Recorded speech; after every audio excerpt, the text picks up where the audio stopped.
Appreciate y'all being here. We're going to start our meeting with a prayer and a pledge, so please rise. Bow your heads and pray with me. Dear Lord, we come before you this evening thanking you for the blessings of this beautiful day that you've given us and the blessings that you give us every day.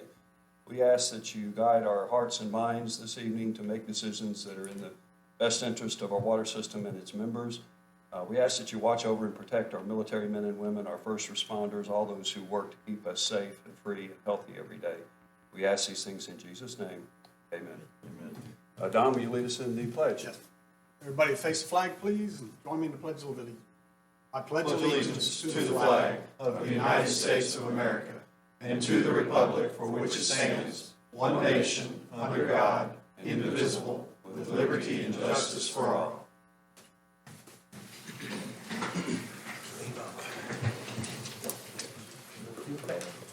All righty, we have a quorum. We have all 7 of our board members present this evening. I need to announce that audio and video recorders are in use.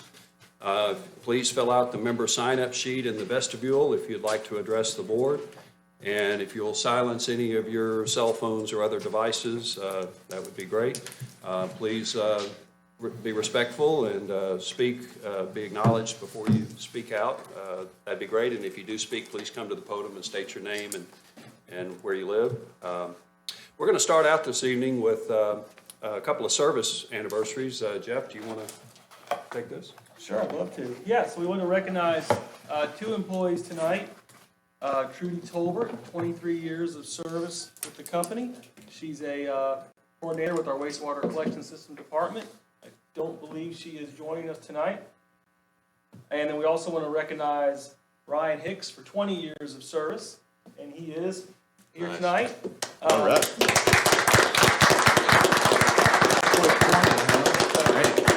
So we do have a little award for Ryan. I wanted to real quick go over. He started as a service tech for us, obviously 20 years ago. After a year, transferred to the pipe crew. Became a Class C water operator in 2012. Currently oversees our construction crews and also has operator duties at both Holly Navarre and Fairpoint. So thank you, Ryan. And we're going to do a little picture up here with our board president. All right. Get in there, Mark. You get the You get that. Yeah. You're going to get the flags out over here. Take a look at it yourself.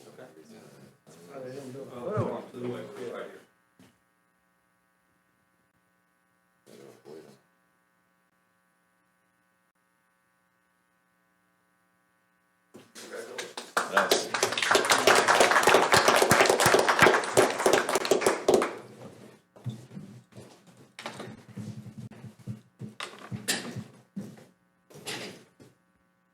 Thank you all very much for your service to Holly Navarre Water System.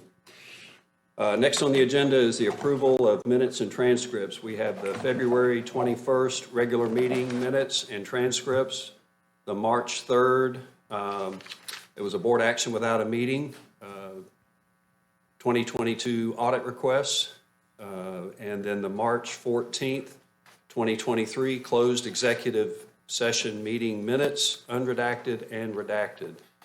Can I get a motion to approve those as submitted? Mr. President, I had a couple corrections that I forwarded to Emerald, and she has put them in. So they've been corrected. If you want me to go over them, I can. Otherwise, there was one to the February 14 minutes and one to the transcript. I did see those. Did everyone else see those? I saw that. Yeah. Any objections to that? No objection. Okay, can I get a motion to approve with corrections? I make a motion, we approve the February 21st regular minutes and transcripts as corrected, the March 3rd board without meeting review, and the March 14th closed executive session meetings, both unredacted and redacted. We have a motion. Do I have a second? Second. All in favor say aye. Aye. Nays or abstentions? Motion carries. Approval of memberships. We need to approve February new memberships, 223, and canceled memberships, 216, and 0 transfers. Can I get a motion to approve those? I'll make a motion to approve. I'll second it. All right, any discussion? All in favor say aye. Aye. Nays or abstentions? Motion carries.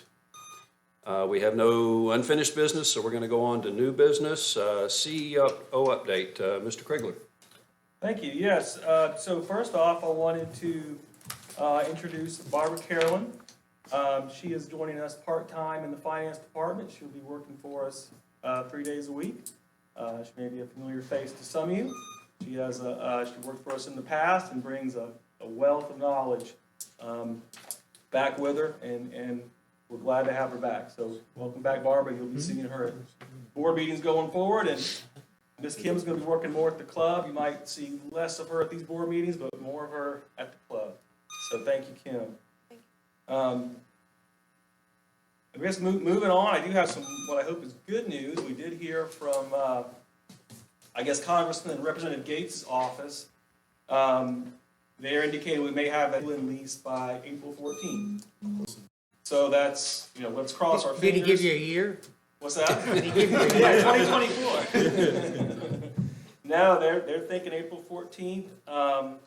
But yeah, thanks to the staff and the board members that may have helped that along. It's much appreciated. So hopefully when we come back in April, we'll have some really good news at the April board meeting. But, we know how these things move. So just wanted to update everybody on that. A couple other programs I wanted to give updates on. Last month we approved our leak adjustments policy or revised it. Since then, we've had 8 adjustments totaling around $10,000. So it kind of gives you a magnitude for the number of adjustments we've made as well as the dollar amount. And I believe Amber's group has 2 more they're currently processing. So these are significant leaks for our members. So you can see that how this policy could help them. How many of those happened in the near term and how many were, passed? We backdated it, I think, to what, March of last year? Yeah, March, April. I think the majority were fairly recent, December and more. Okay. There may have been one or Probably two the others. frost. Yeah. I also wanted to update our commercial impact review fee process. There's been a lot of activity here recently. Lots of members contacting Corey and our member services group. That was a group of 23 accounts. We're now down to about right around 10 that still are outstanding. So we're working through that.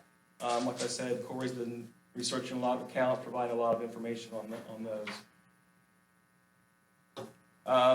Let's see, also wanted to update pool fills. We are setting up a call with the Water Management District. There was some conversations in the past and some language in our water use permit that we want additional clarification on to see what our permit restrictions are and what we can and can't do. So we anticipate that call to happen in the next week or so and move that forward.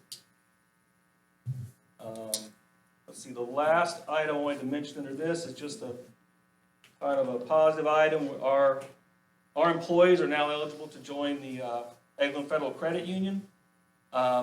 This is a minor item. I wanted to mention this just to show that kind of our HR team's always looking to improve our benefits package. And this is nice because it's a no-cost item to the system. So we're always happy to increase that benefits package where we can. Let's see. I think that is it for CEO. Any board action on any of those items that we need to? No, they're all just updates of items in progress. All right. We'll move on to the review of the January 2023 financials. Mr. Krigler? Thank you. Okay. Kim, you want to take this one to start? For January, looking at the first finance report, we did record net loss of $61,759.96. That, of course, is for January and to date. The staff provided the following drivers, to justify what is included in that. Water and sewer sales both down from previous month. Interest income did receive higher yielding interest rates than what was projected in the budget. 401k contribution and professional fees, we had a quarterly match and administrative fees from the total of $25,261.78. In G&A vehicle expense, we did have repairs for the Expedition from the accident that was in.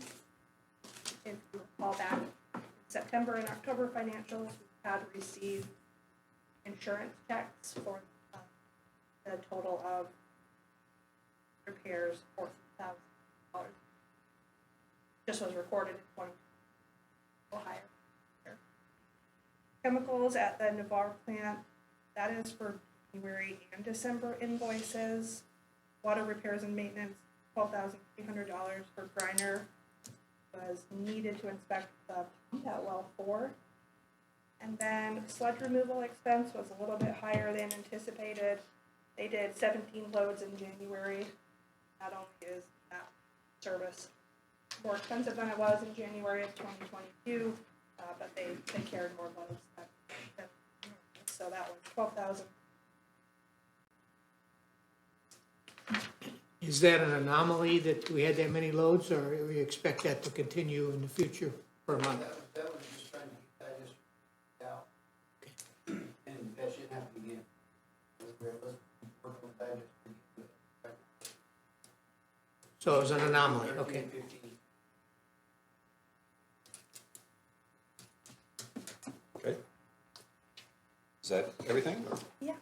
All right, anybody have questions for Ms. Torres? If not, I'll accept a motion to approve the financials as submitted. I make a motion to approve this submitted. I'll second it. Okay, we have a motion and a second. Any other discussion? All those in favor say aye. Aye. Nays or abstention? Motion carries. All right, now we're going to move on to our committee updates. We're going to start with the Finance Committee, Joe Campbell. Due to a lot of circumstances, we didn't have one this month. Staff is willing to send those out to the CIP and the budget. Unless Don and Daryl, you want to have one next week, catch up?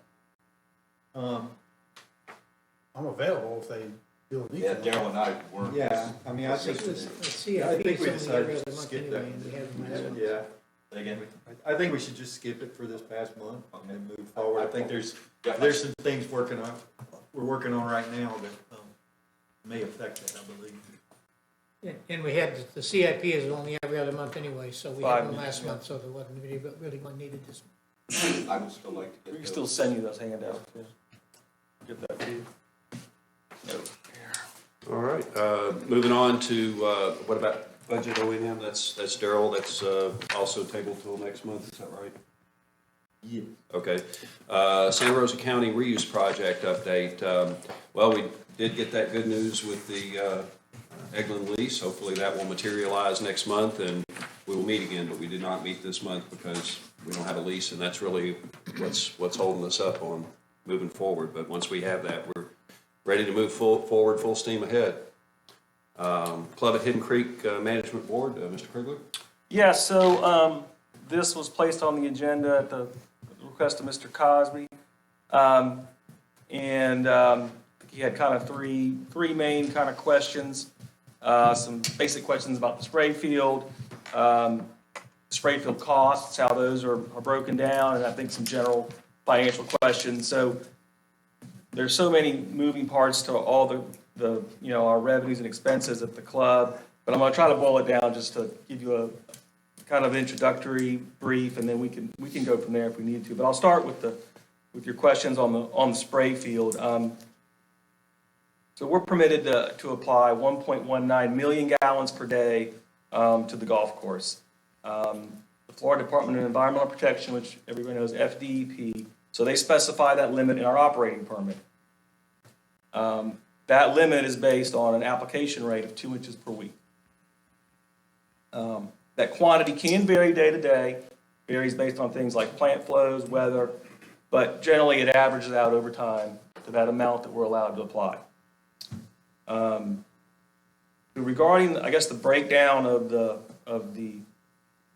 spray field expenses, back in September 2022, this board voted that Holly Navarre would pay for kind of three main components: the real estate taxes, the expenditures related to the pump house, which are the equipment, maintenance, electrical costs, and then the hardware and software to run the pump house.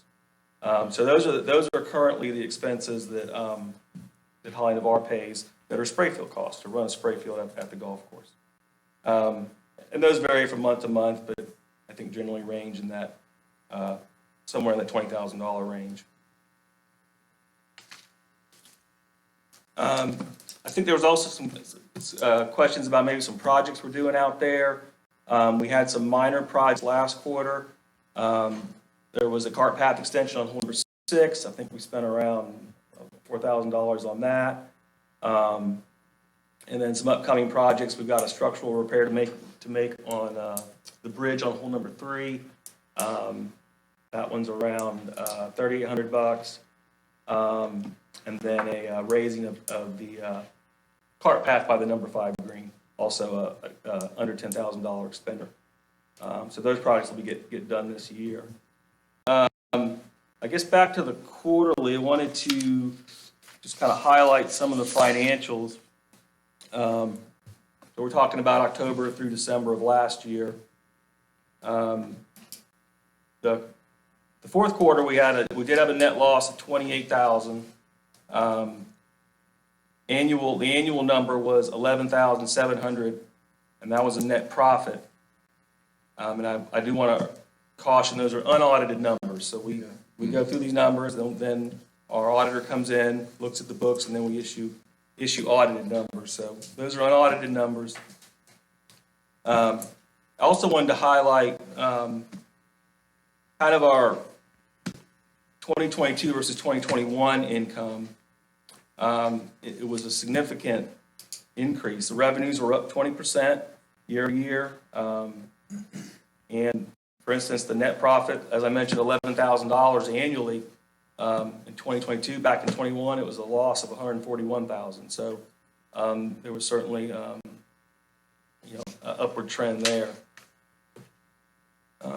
Let's see. I also wanted to, and I'll mention going forward, we'll have next month, we would have the first 3 months of 23, and there's some really encouraging numbers there. There's been some great weather this year, January and February, and they've got some really good attendance and golf numbers in early 23. So they've gotten the year off to a really good start. So I'm not sure if those are, I know that's an overview of all the numbers, but I'm not sure if that's what you're looking for, but we can certainly, Well, real quick. discuss further. Mr. Cosby, please come to the podium if you're going to speak. Since you guys purchased it in 2012 to date, are we in a profit or a loss? Yeah, I don't think we were really prepared to talk about the year-over-year profit loss. It's a little bit of a sensitive topic. We try not to go over the numbers in great detail since it's a for-profit entity. But we're willing to share some information with you. Well, I don't need a number. I mean, just overall, since you purchased it in 2012 to date, are we in a profit or a loss? Mr. Cosby, I'll say that over the years, the amount of contribution that Holly Navarre Water makes toward the operations of the golf course has varied. And so, it does vary from year to year as to how much we contribute to that.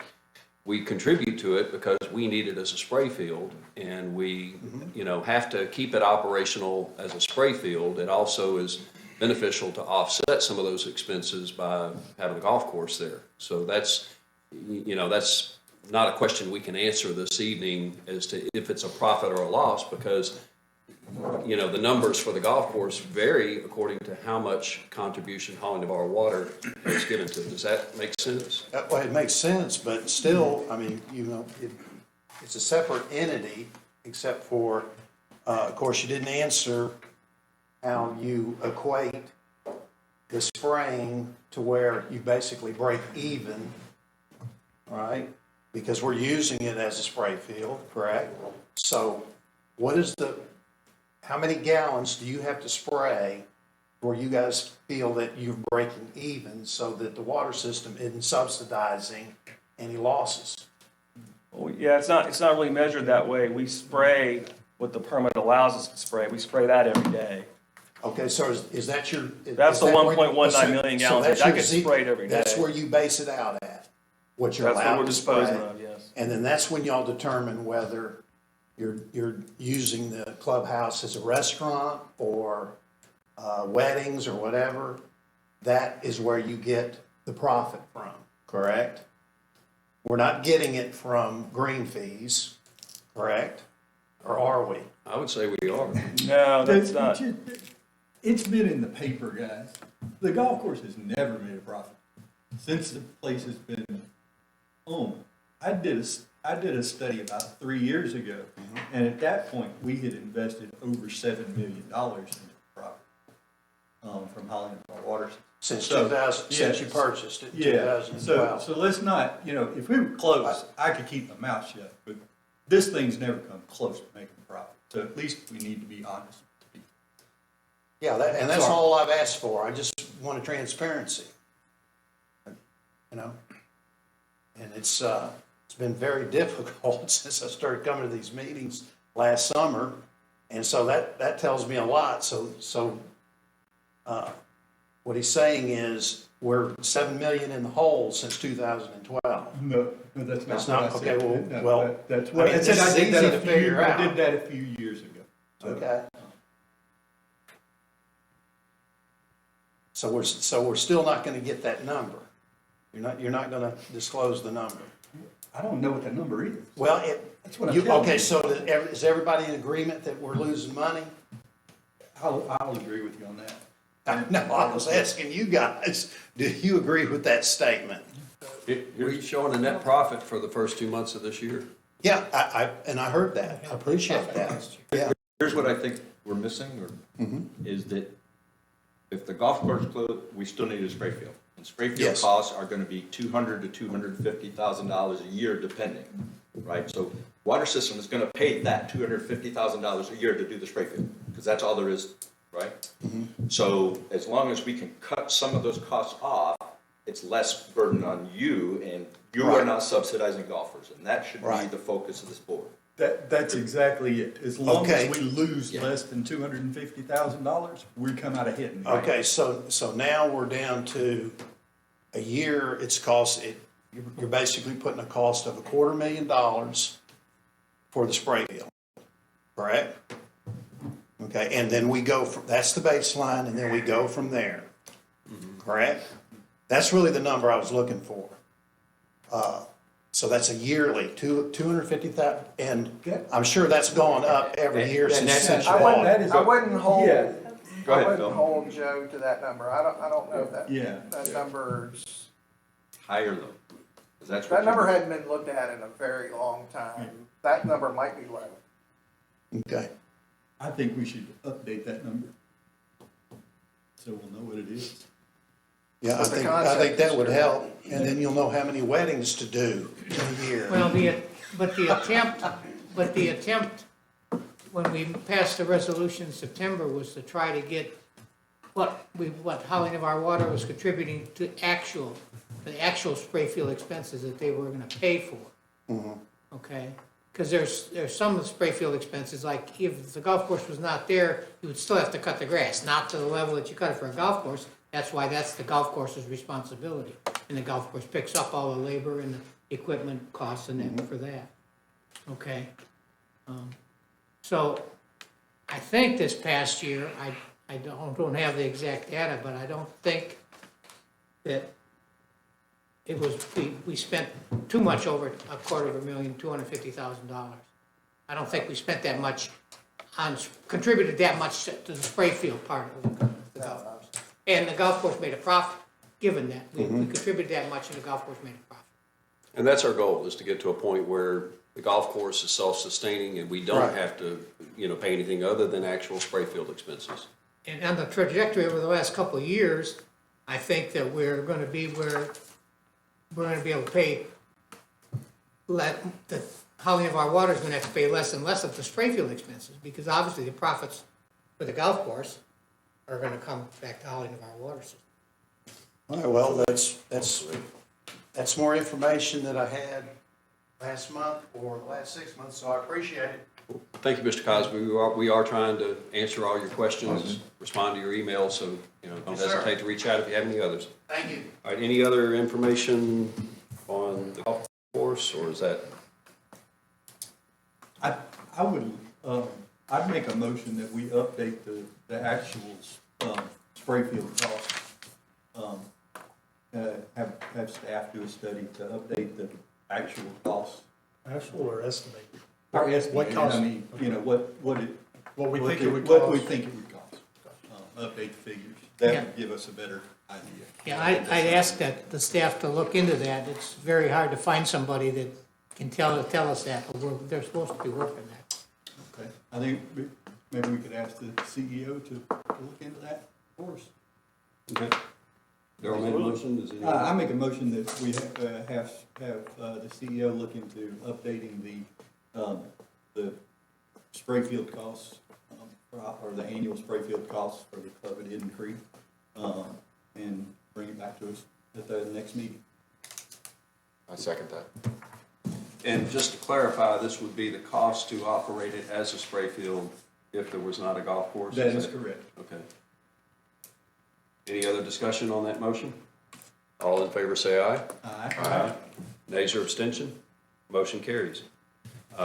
Is that all on the Club at Hidden Creek report? Yes. Okay. Moving on to Fairpoint Regional Utility System Representative, Mr. Krigler. Yes, I just had two items on this.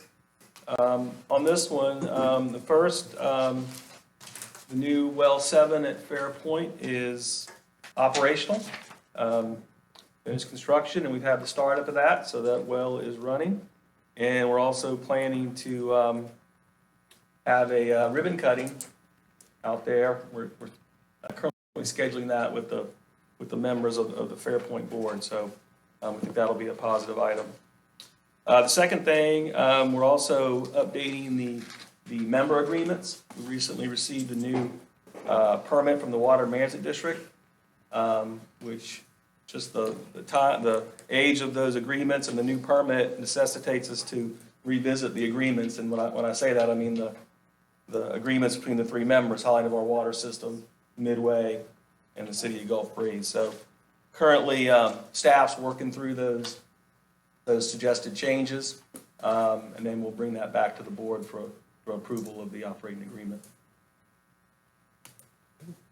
Thank you on that. And then municipal engineering, Bill Phillips. The only thing I have to report this month is that we did have a board meeting to bring Director Crumbly up to speed on everything that was going on. Talk about what we'll be doing this year, our budget, the information we've given to the auditor for the profit elimination. We'll have another meeting after the audit to deal with the end of the year. Did the gentleman have questions with regard to messing at last month's meeting? I couldn't remember.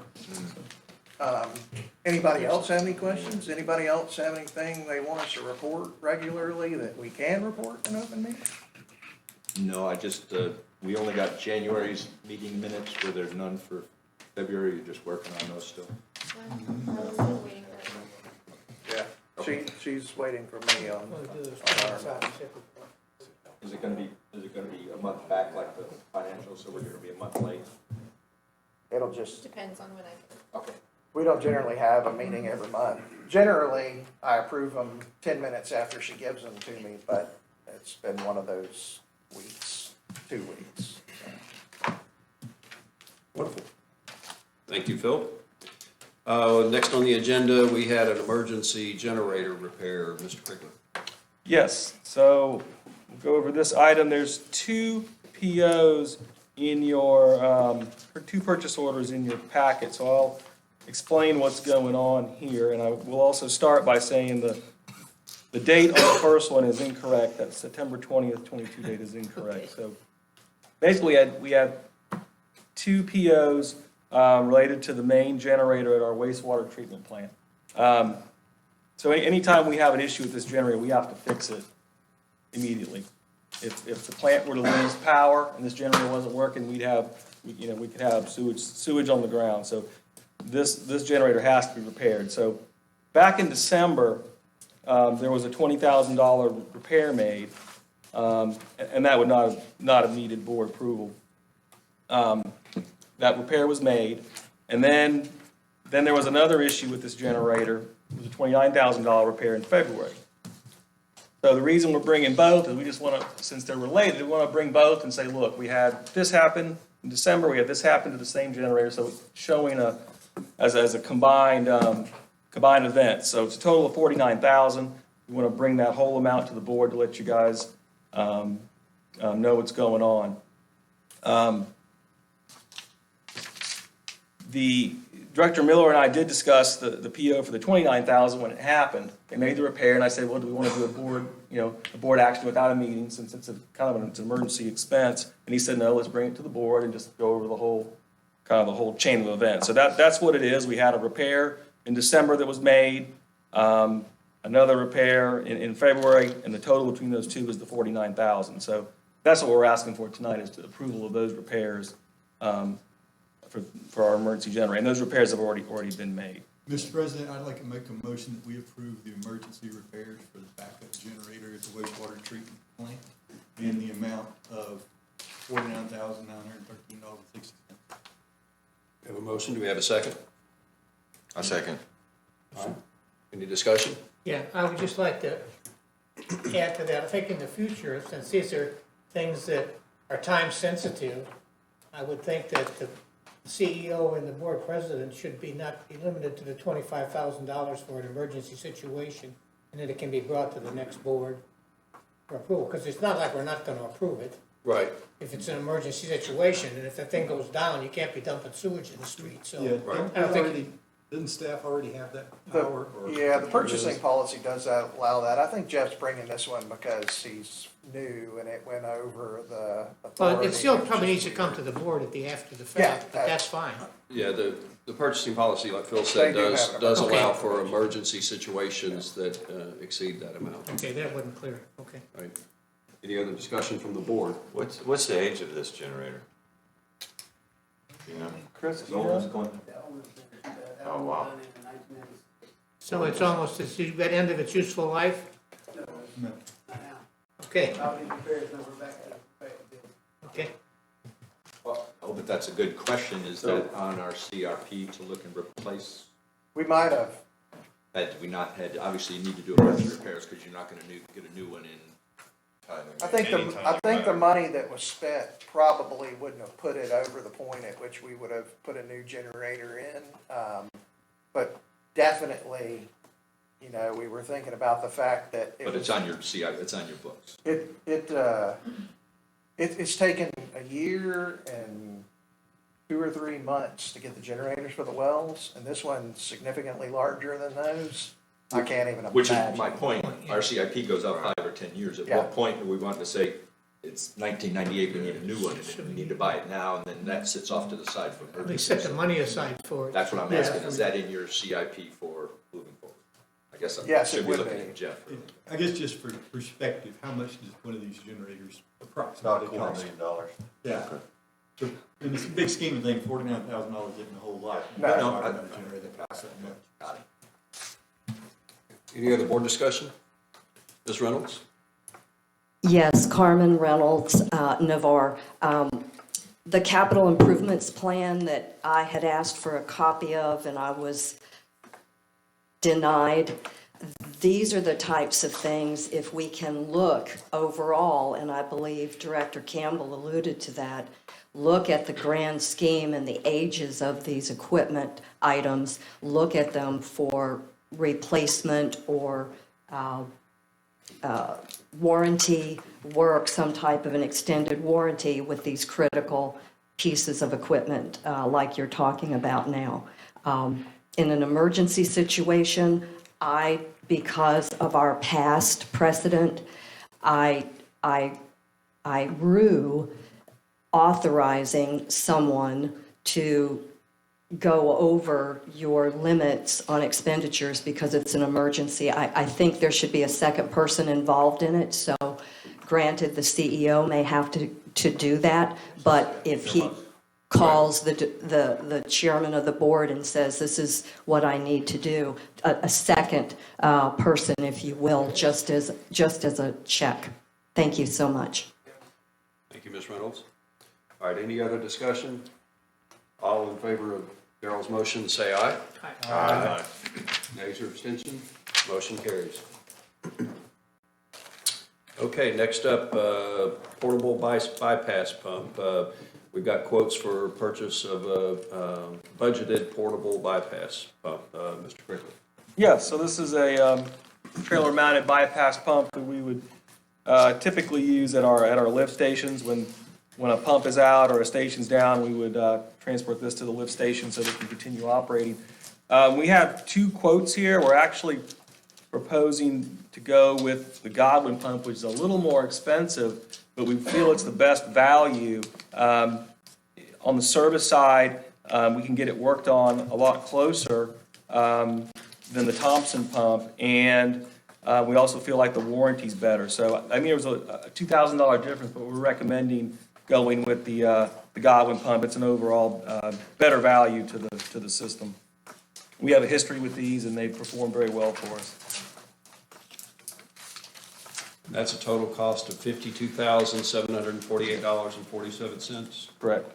I make a motion that we approve the portable bypass pump for $52,748.47 as presented.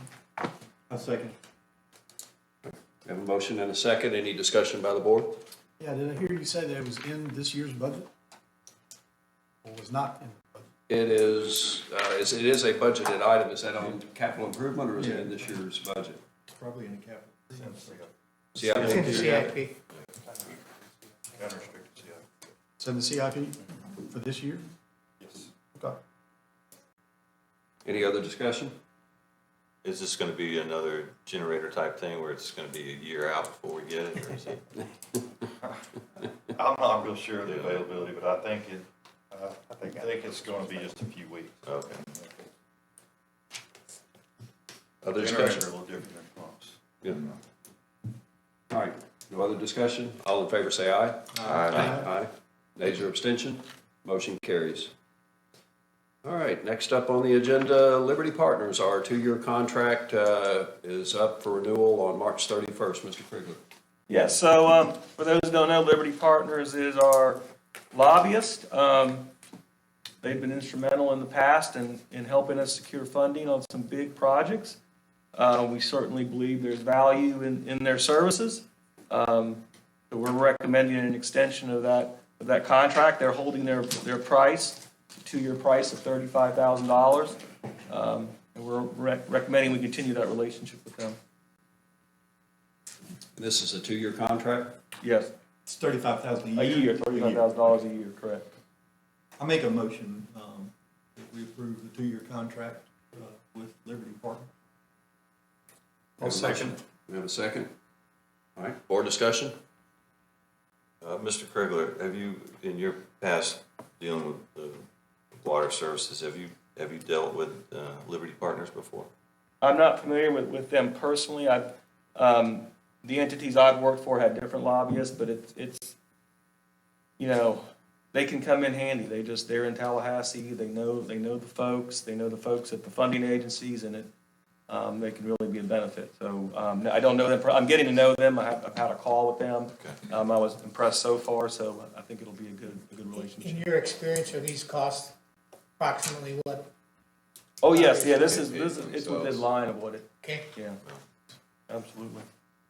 I would just like to say I hope we can engage them to go after some of the budgeted state money for, clean water and septic to sewer conversions and that kind of thing. We want to make sure we be that squeaky wheel and make sure they know that we're wanting something for our dollar on that. But I'm in favor of renewing the contract. I think they're just ready for us to point them in a direction.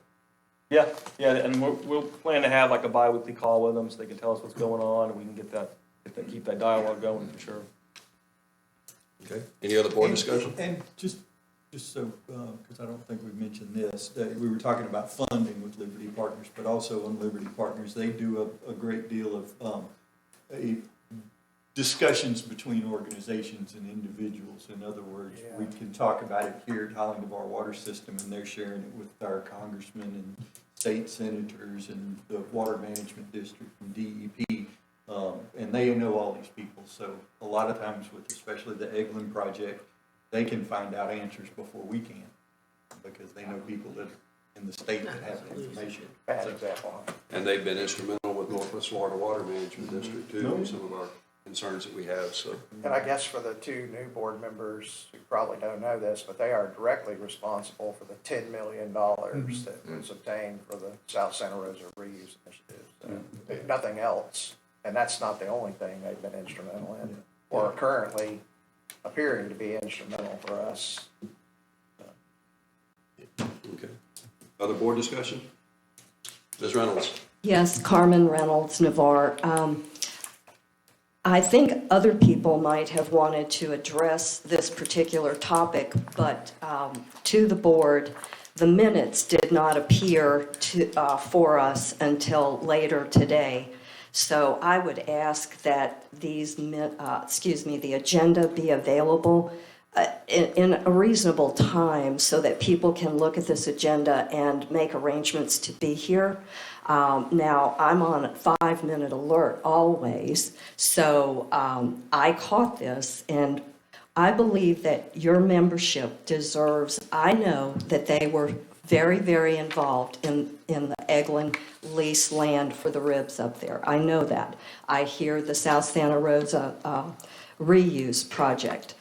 But for the benefit of your membership, knowing that we're going to spend $35,000 in the upcoming year for this 2-year contract, I think a delineation of what you hope that they will do for us would be good in your minutes, in your preparatory agendas in the future, so that we know what exactly that money is going for. Now, I pay attention, but we've got a lot of members out there that are trying to put beans on the table, feed the kids, and just make ends meet. So that would be extremely helpful on this lobbyist contract. Thank you. When did our agenda get published for tonight's meeting? Today. Today? Okay. Yes, I think it should have been published sooner, this time around. We'll work on that, Ms. Yes, Reynolds. that's our fault. Okay. We have a motion and a second. Any other discussion? All in favor say aye. Aye. Aye. Nays or abstention? Motion carries.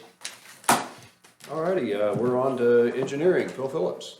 Well, if anybody's got any questions about those 20 pages of operations reports, there sits Corey, who does those every month. But aside from that, I'll add something that hadn't gotten mentioned to date on Eglin, and I saw Director Campbell's email earlier about this date relative to others. We do know, we are sure that that it's coming at this point in time. Local permitting has requested a set of plans, and they have indicated positively that they have started their review. So of the conditions that are required prior to us setting foot on a property, so we know something is moving.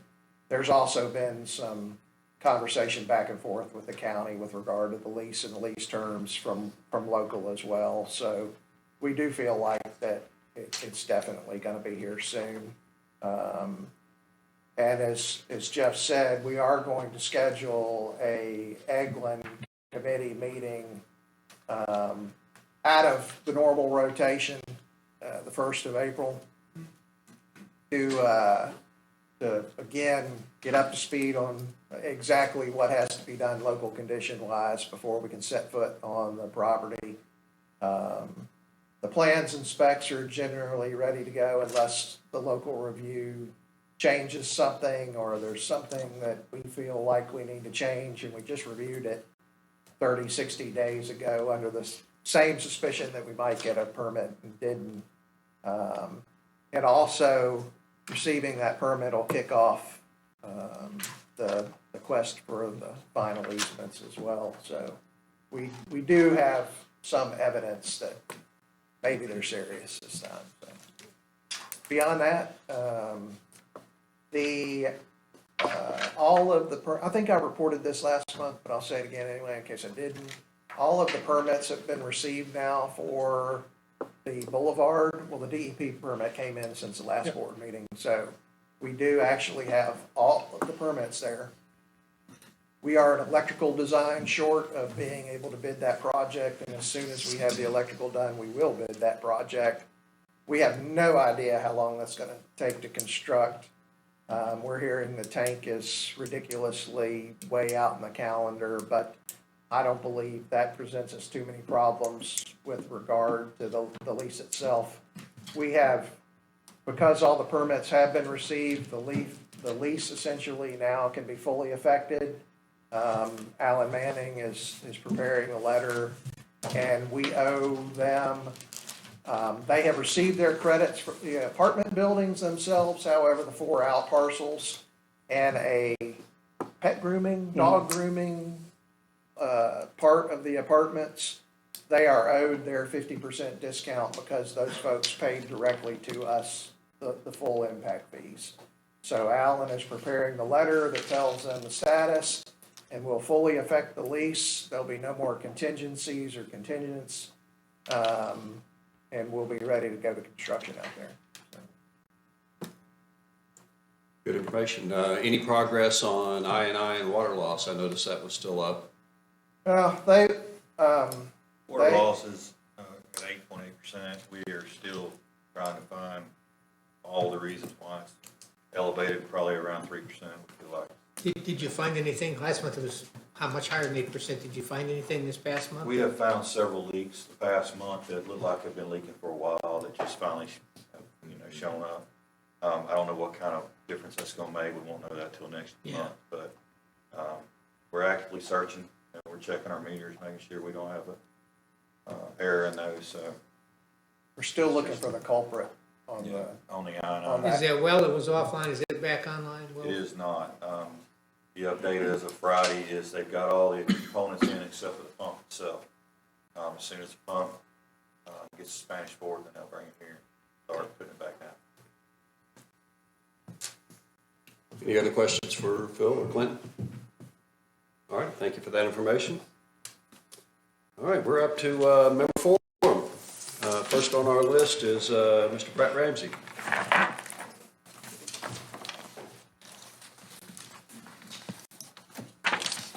Thanks for having me here tonight, guys.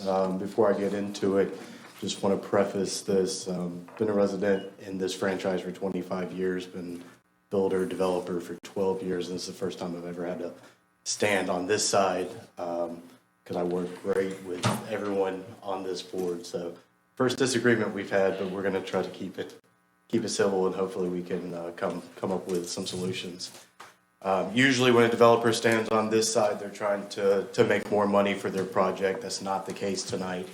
What we're going to discuss today would add 0.2% of my project costs. It would increase it by 0.2%. So I'm not here for money for me. The issue that I'm raising is for our future neighbors, what should be future members. And then now I'll get into it.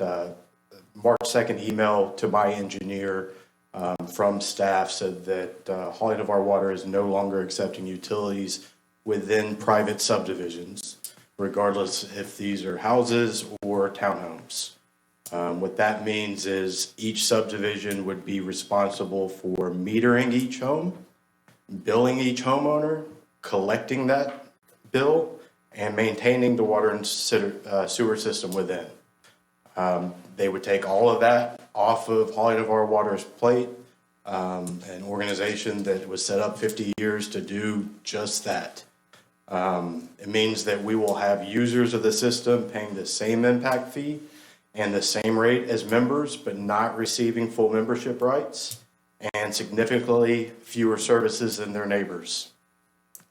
The subdivision that I'm looking at, we would have 33 owners in that subdivision, 33 users of the system, but out of those 33 owners, only one membership certificate and only one vote.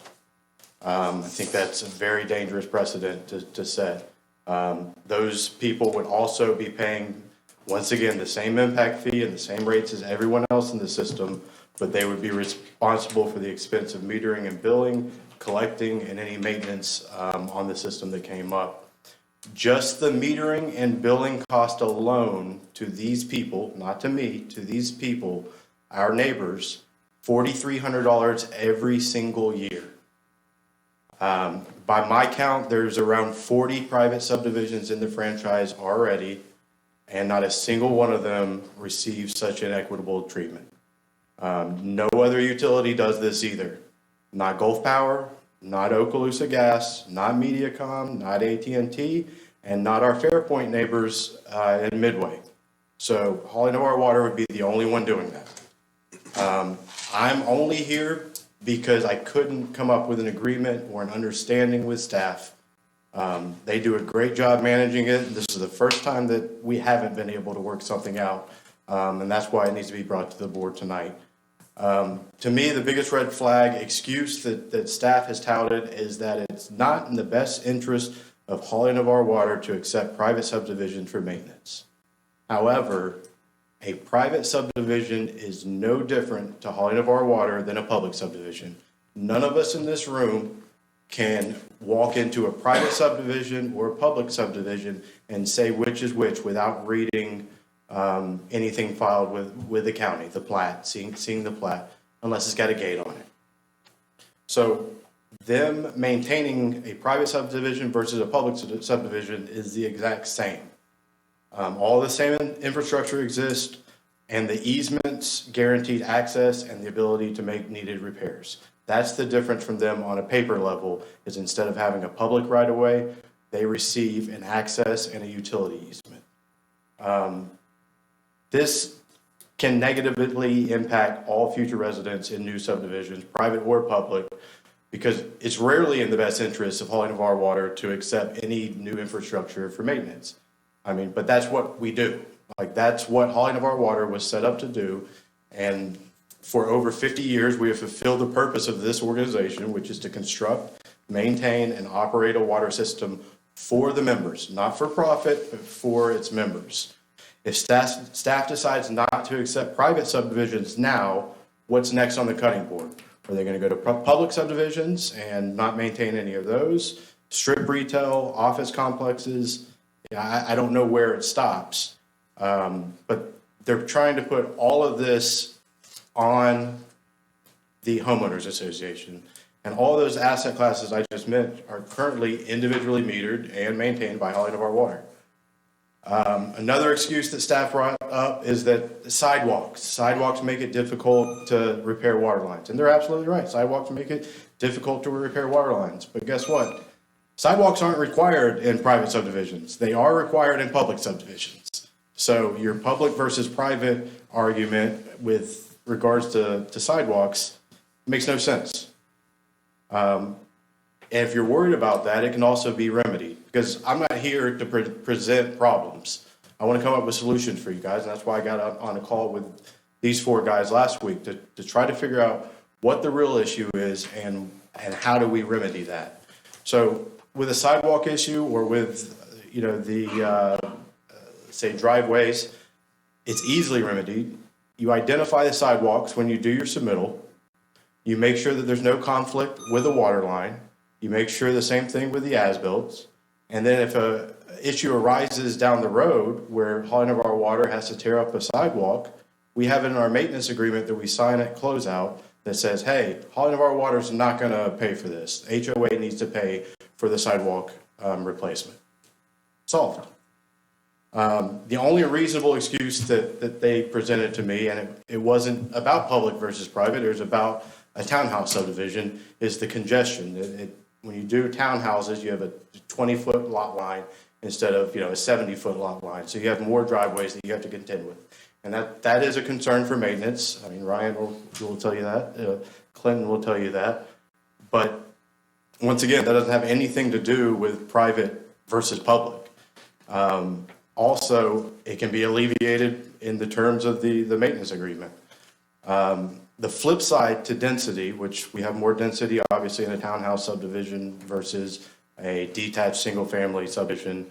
A lot of that is better for the system because more density means you have fewer feet of lines. One example, this subdivision I'm looking at is going to serve 33 owners, 550 feet of sewer. Last subdivision I did, 35 owners, only two more, 2,000 feet of sewer. So you're looking at less infrastructure, which means less maintenance exposure for the system. They're still paying the same impact fees, same rates though. So I'm really at a loss for what the real reason behind this change is, and why after 50 years we're going to make that change, because it certainly doesn't look like it benefits the members at all. It's my belief that staff doesn't want to do this because they've had difficulty with owners in private subdivisions in the past. I think that was, I know it was compounded by a lack of paperwork on Holly Navarre Water's past regime. Corey here will not let that happen. Corey checks every box that there is. He makes sure everything's in line. So any issues that we had in the past with paperwork not being done, Corey's going to make sure that happens.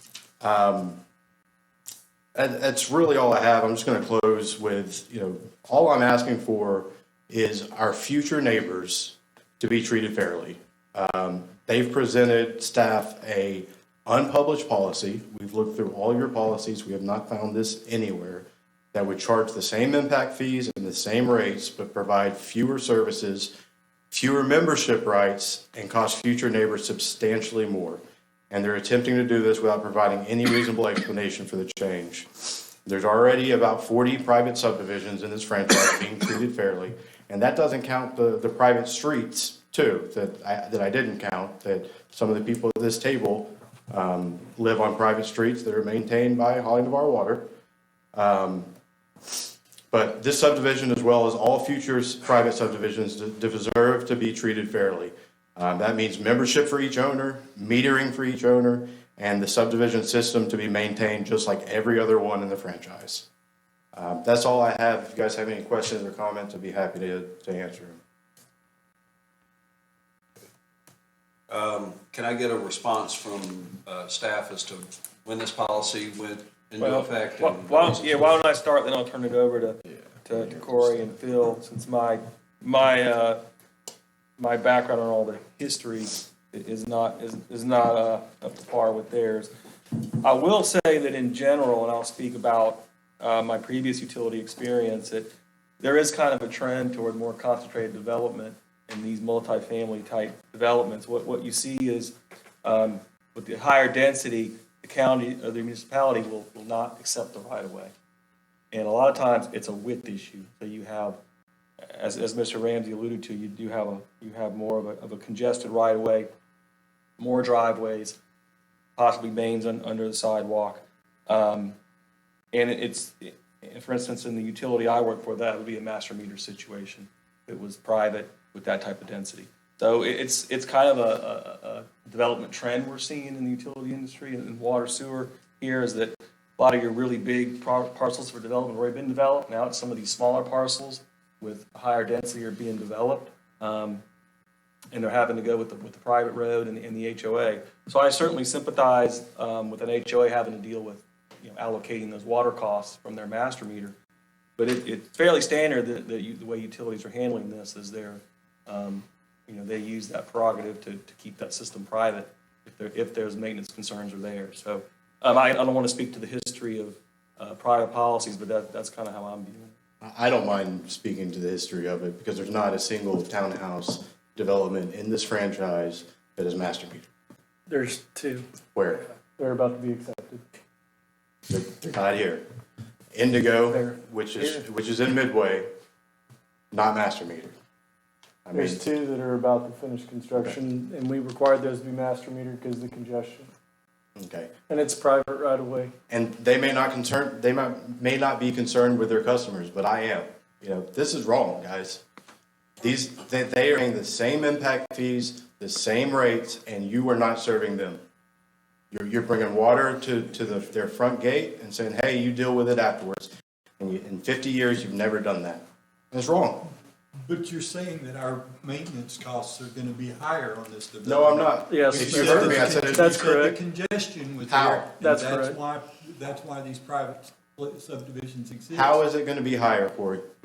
One example, Cayo Grande is individually metered, and it's a complete nightmare for staff and That's an maintenance. apartment complex with one owner. This, to me, is exactly like an apartment complex, No. and I gave the solution that if it were individual, single-family homes, the county would take ownership of the right-of-way, and therefore High Navarre would look into taking ownership of those utilities. That's not That is the accurate, Corey. solution, though.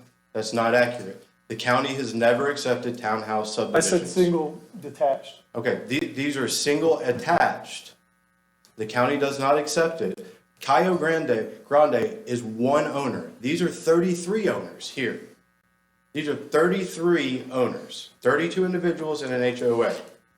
So an apartment complex is totally different than, mom, dad, and 2 kids and a dog. Very different than a California private equity group. So once again, how is it more difficult for you, or how is it more expensive for you to maintain this? You're talking about congestion. You got less lines to service.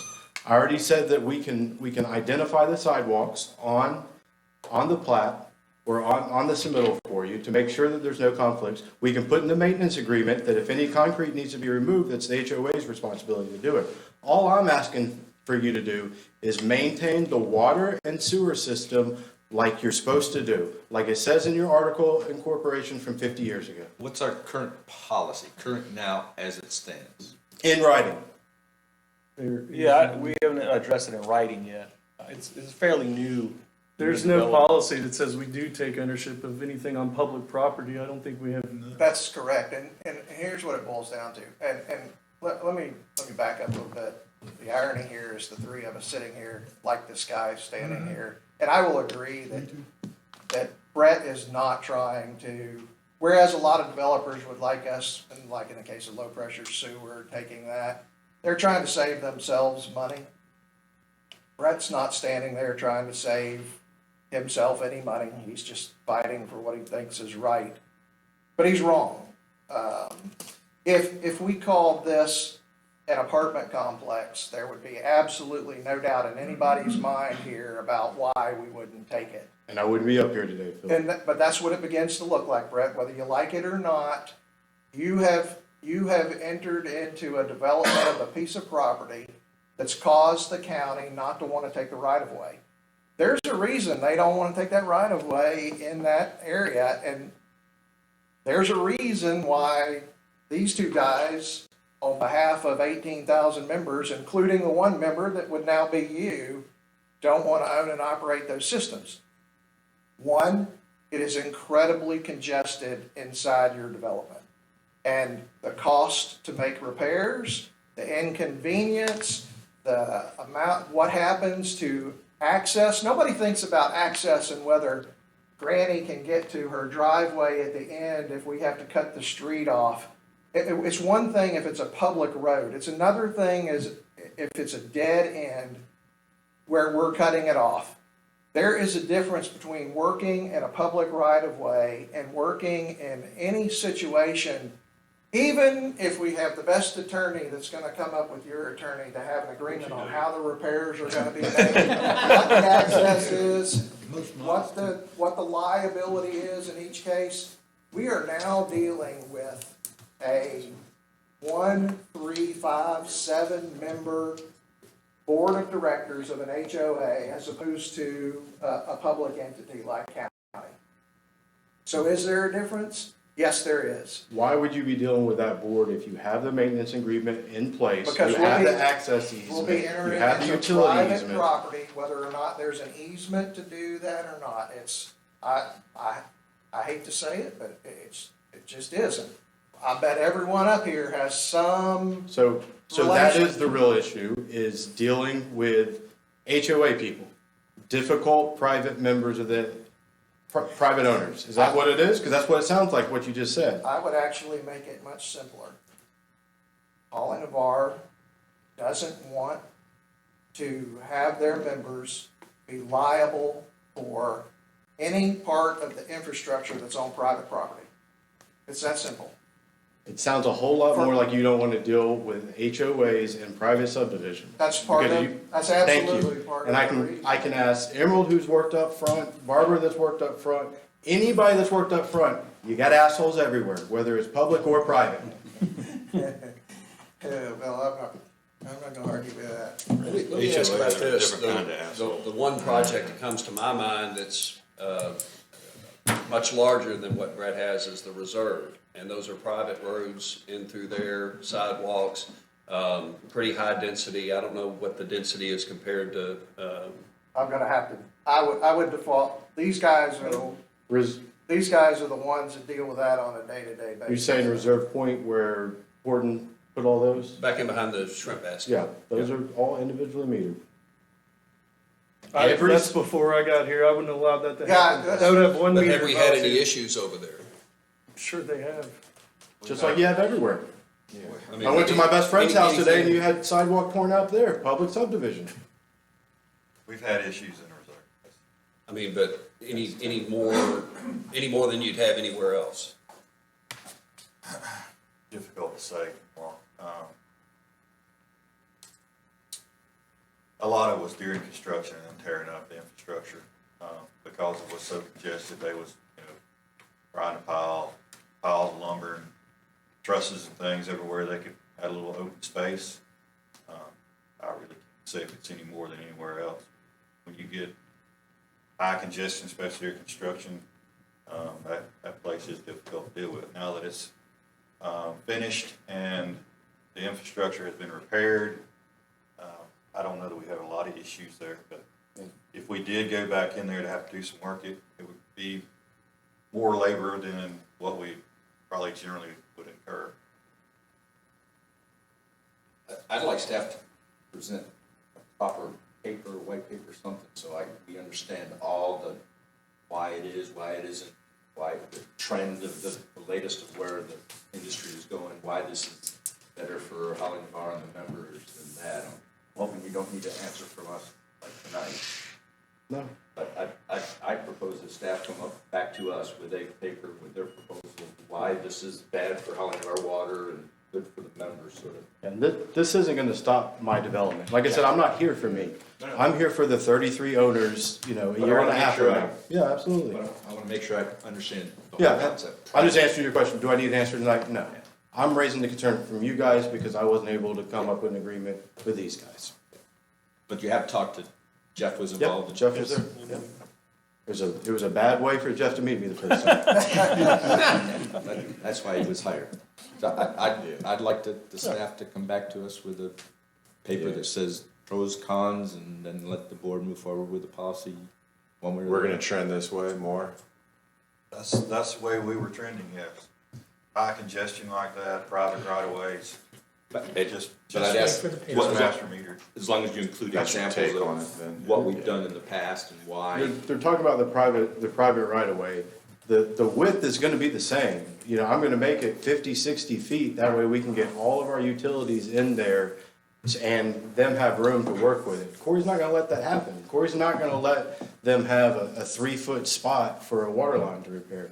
And Clinton and I have been working together on this stuff for 10 years, and he says, hey, I don't have enough room here. I said, okay, let's move stuff. Let's make it happen. And that's why I started this with, I've never been up here, because with Ryan, with Clinton, with Buddy, with Phil, with Corey, all staff, we all have a great working relationship. And I'm up here today because we couldn't come up with a solution, and I need your help with it. Thanks, guys. Yeah. Thank you, Mr. Ramsey. All right, so staff real clear on, I would like to have if we're gonna make a policy on this, I'd like to have it extremely clear as far as the density that triggers this or doesn't trigger this. There's a lot of private roads in Navarre, some that people don't even realize are private roads. And so we're having to go onto private property to make repairs already. And so to make this change, starting this point going forward, you're gonna have some that we can go on, some that we don't. So whatever we do, it's gotta be real clear about what what we allow and what we don't allow. Real quick, I'll just piggyback on that, Mark. When you send somebody out, when you send Orion out, or whoever it may be, because a homeowner called up to the front desk, say, hey, I've got a water leak or whatever, how are they going to know, oh, well, this one is private, but this one's not? Because none of us can go out there. I've been doing this a long time. I've been in real estate longer, more than half my life. I can't go out and say, that's private, that's public, that's without looking at a plat, unless it's got a gate on it. That's it. Right. So how is staff going to say, oh, we're not supposed to repair this one, or, oh, we are supposed to repair that one? That's going to be something you guys have to come up with, in your internal operating procedures, so. Every day we're working on practice. Yeah, that's what I know. Thank you for bringing that to us. Next up, we have Carmen Reynolds.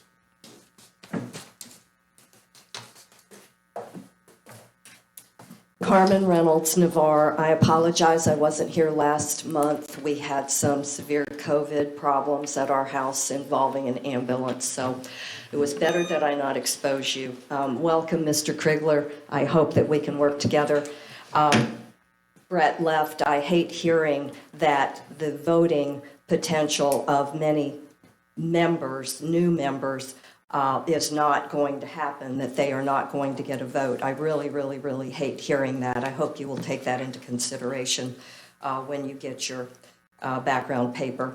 I only have about a minute of questions, so the answers are going to take a little longer, so please don't call me out on that.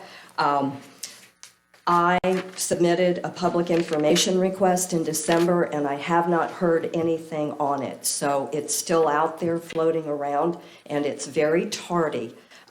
So if you would like to talk with me later about it, maybe we can find out where it is. The Navarre High School lift station, that continues to be a problem. I would like to know what the get well date is over there. And I see that you have a number of subcontractors that are working, and I would like to know what that is costing the membership. It's a lift station upgrade, Ms. Reynolds. Okay, it's a lift station upgrade. When will it be finished? 4 or 5 months. Yeah, probably 4 or 5 months. Okay. Technically though, Carmen, it's a multi-phase project where the current phase might be done in 4 or 5 months, but next year we might actually be out there doing another phase. Okay, so August on an ETA, and what about is this upgrade costing with the subcontractors that are out there? 620,000 approximately. I don't have it right in front of me, but I'm pretty sure that's close. Okay, so we don't have the in-house expertise to do this? Oh, no. This is a very Okay, detailed this is, okay, very detailed. All right, I noticed that there is a lot of clear cutting going on over at the Williams Creek Ribs area. Can you tell us what is happening over there?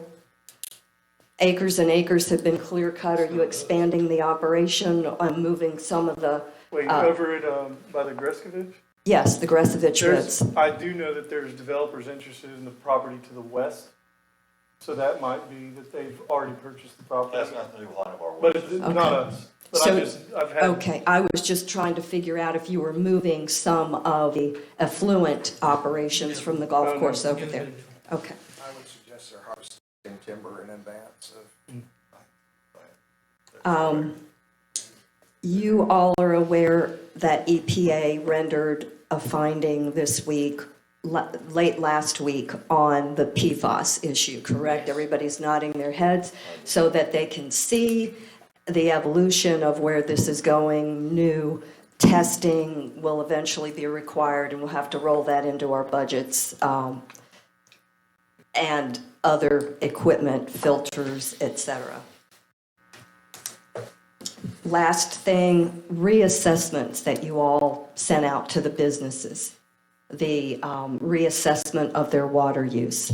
This has created a problem for some of the business owners, a significant problem, when they get a letter that says within 30 days they owe $29,000.